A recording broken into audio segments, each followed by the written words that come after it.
I want to make a video today about who the Elantra N is for and maybe who it's not. So this is going to be difficult to do. I'm trusting on you guys for your opinions and thoughts about maybe what I'm missing in this video, but I've put some thought into this based on a lot of the comments that I've gotten back about Hyundai in general or about the car in general, good, bad, or indifferent. But I hope this might serve as a buyer's guide a little bit for some of you who might be contemplating this car.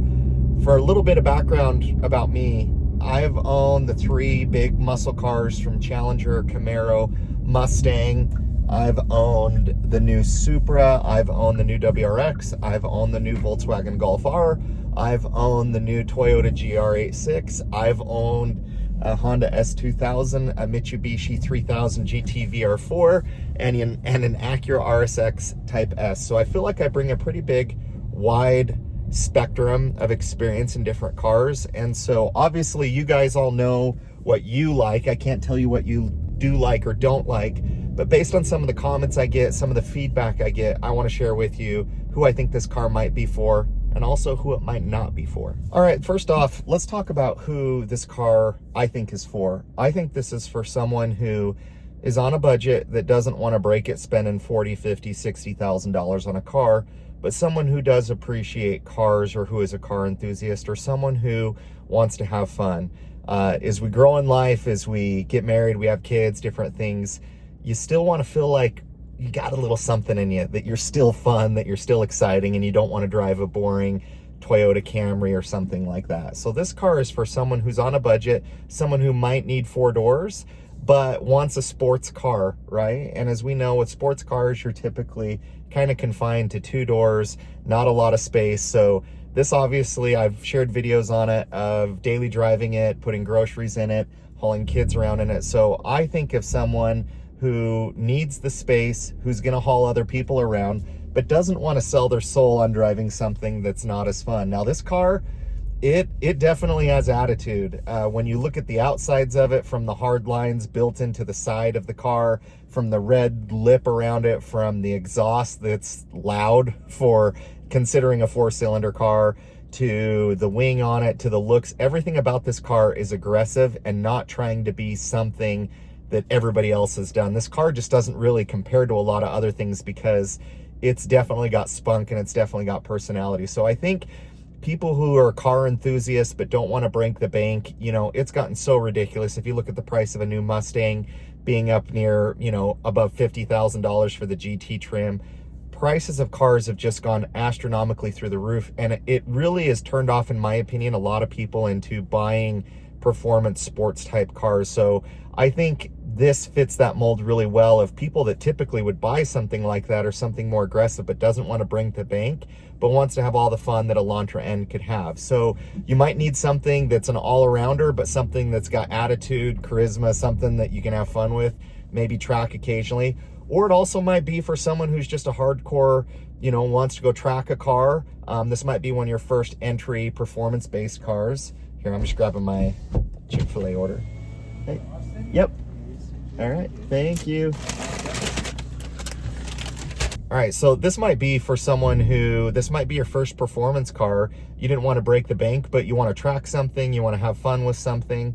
And it also might be in line for someone that doesn't want a car that everybody else has. Maybe they don't want a Mustang that everybody else is driving, or a Challenger or Charger, or, you know, WRX. Maybe you struggle with the looks of it, or Golf Rs due to the price, different things. So I think this is for a car of people that truly get the value of what this car is, because so many people would struggle to buy this car because you have the Honda Civic Type Rs out there and the Volkswagen Golf Rs out there.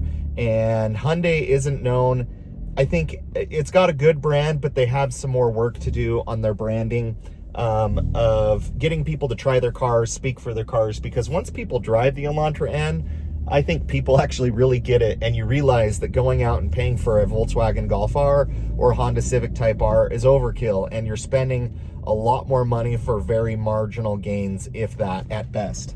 And so this car, I think, really appeals to the crowd that just gets it, the crowd that gets that this car was designed by the former head person of BMW's M division and put a lot of time and effort into this car. I mean, this car, they just did an update on it.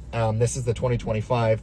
and they put forged wheels on it, which saved 30 pounds of unsprung mass. I mean, these guys are serious about this car. Everything about it, from built into the infotainment where you can track your times around different tracks. So you might be someone that just doesn't want to break the bank and get your first performance type car. So I think this is an all-around car, someone that might be for the enthusiast that doesn't want to pay the stupid prices for cars nowadays, but still wants to have fun and also wants to have a good warranty. Now that can be debated. A lot of you say, well, it's a long warranty, but they'll try to not warranty you on anything. Well, that's any brand nowadays. Any brand with their warranty department, they're going to find every way to try to test that, to see if they can replicate it, to see if they actually have to submit a warranty claim. I've experienced it all different brands. So you're that enthusiast that doesn't want to pay for the high cost of some of these performance cars of where they've gotten into. You've become kind of disenchanted by it, and you want something that doesn't break the bank, but is still fun. Maybe it's your first performance type car and you want to be able to get into and track it. You want something that doesn't look like everything else out on the road.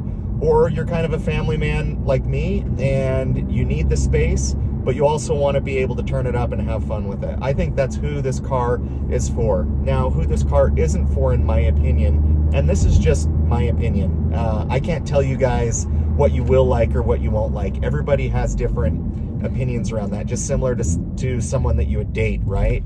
There's things that maybe I would look for that you guys wouldn't look for, and that's okay. So I can't cater to all of you, but I hope this acts as just kind of a general rule of thumb video. But in terms of who this car isn't for, in my opinion, this isn't for a person that is kind of a brand loyalist, because what I see in a lot of the comments is, oh, Hyundais are junk. Hyundais suck. Hyundais are horrible. And maybe you had an experience years ago, but generally, you know, Hyundai has some branding things that they're working on. And this car for me, you know, I'm only 1,000 miles into it, but it's been great. It's been awesome. And I think those people that struggle with getting their heads around a brand, like for golf clubs, for example, I'm only going to go play the best of the best. It's Titleist. Or, hey, I'm only going to go buy a Honda Civic Type R because, you know, they're reliable or they're built. Like, if you're someone who just is a brand person, like I only buy this type of polo, this only type of t-shirt, this type of car, this type of tires, and nothing else, I never consider nothing else, you're going to struggle with this, because in your mind, you're going to have a hard time getting over that you're driving a Hyundai. Now, when you drive this car and you actually experience this car, you'll realize that Hyundai is serious about this car, and it is a blast to drive.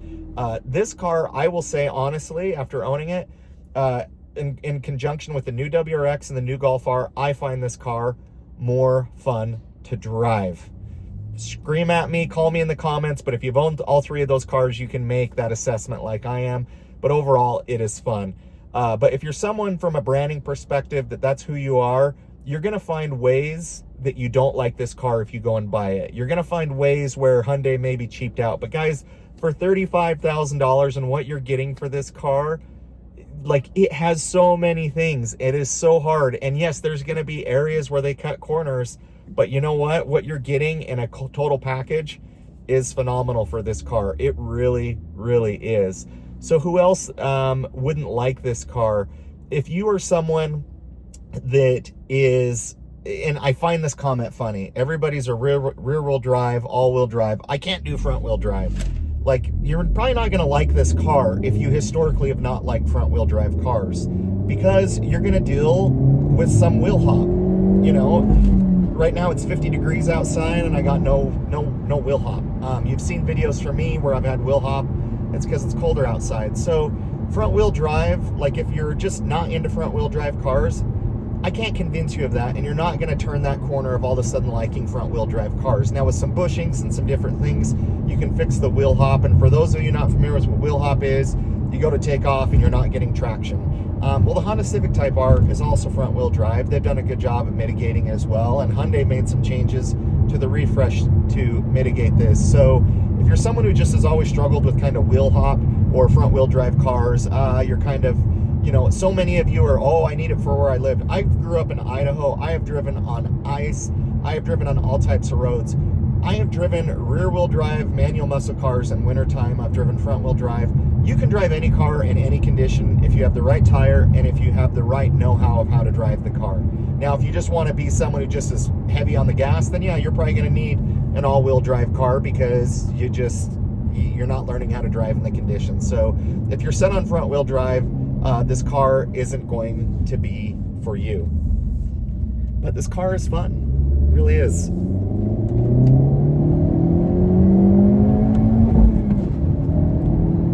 Oh man, it's a blast to drive. It is fun. It's got attitude, it's got character, you get the pops, you get the turbo sounds. I love it.